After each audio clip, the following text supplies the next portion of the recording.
I hear it in the night. The scratches on the wall, underneath the floorboards, trying to get to me. But my story doesn't start there. It starts when I met a man who, like any other man, appeared just the same as I, and yet, how foolish the outside covers of men and women can be, how deceptive.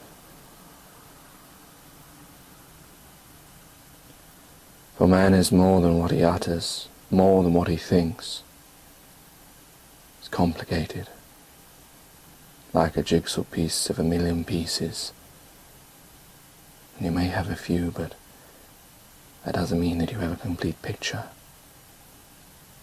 But now I do have a complete picture of him, of the man I met a few days ago, who I took into my house, who I welcomed in, who I thought was a friend, who I treated as a friend, and yet now I'm in this dilemma, when my very life is at stake.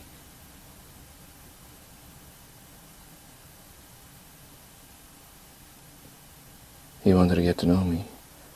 We had known each other at school, and a long time had passed, and I had forgotten the things that I had said and done. And yet could I be accounted for those things as a child I did do that as a man I would never do?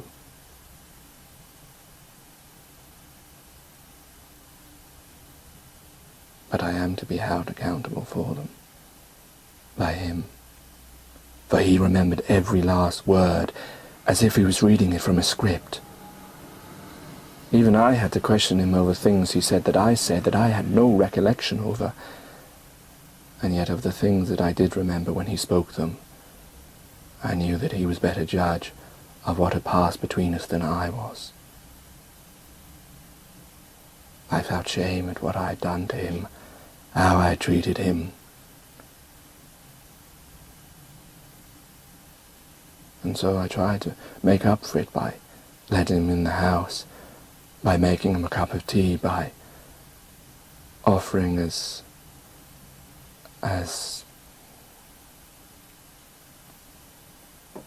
forgiveness anything he wanted.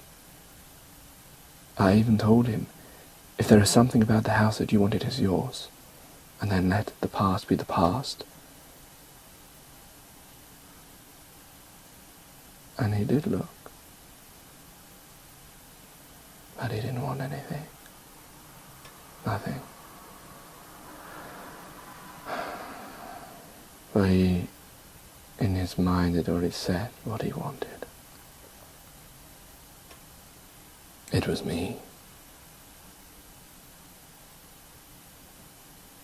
He smiled,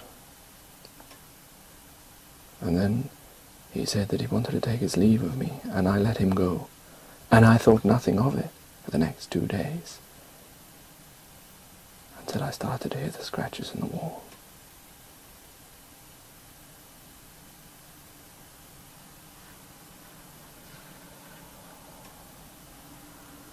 He's probably there, listening to me now, listening to me utter every word, and like any ordinary rat, it understands.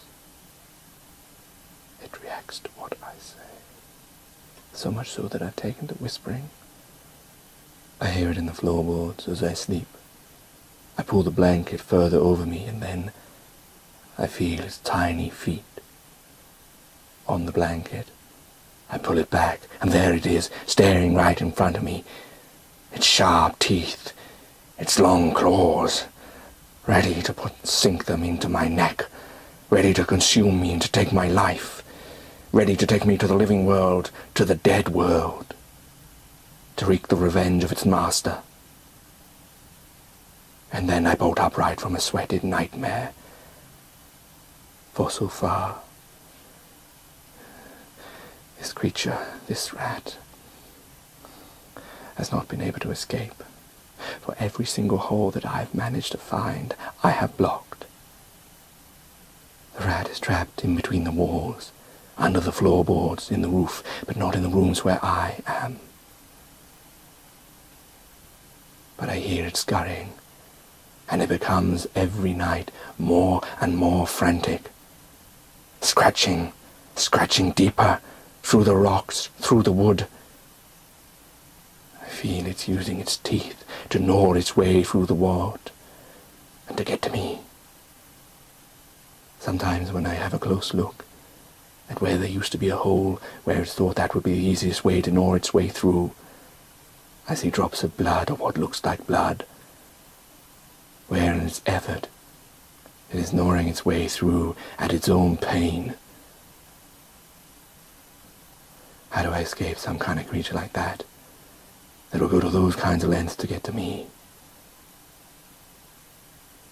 I am sure now, surer than I've ever been about anything in my life, that my end is near.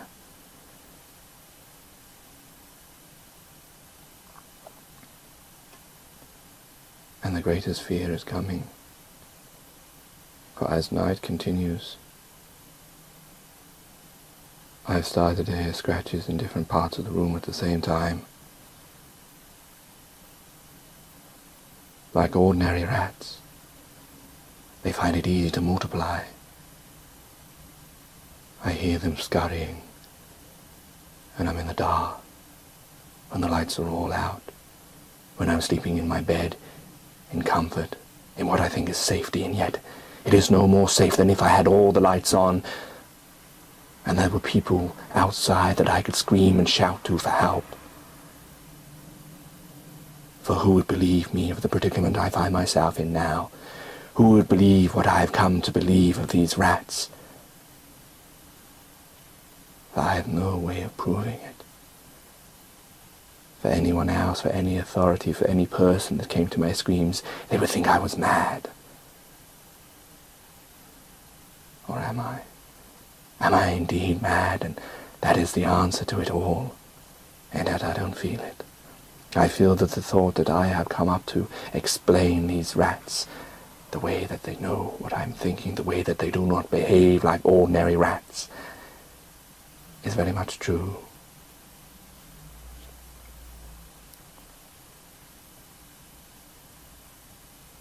In my safe bed at night, I've heard them scurrying, scratching, gnawing, biting, with such frantic means, falling from great distances from one end of the wall to the other, and yet I hear them up again and yet, and climb their way up, their little tiny nailed feet, scratching their way.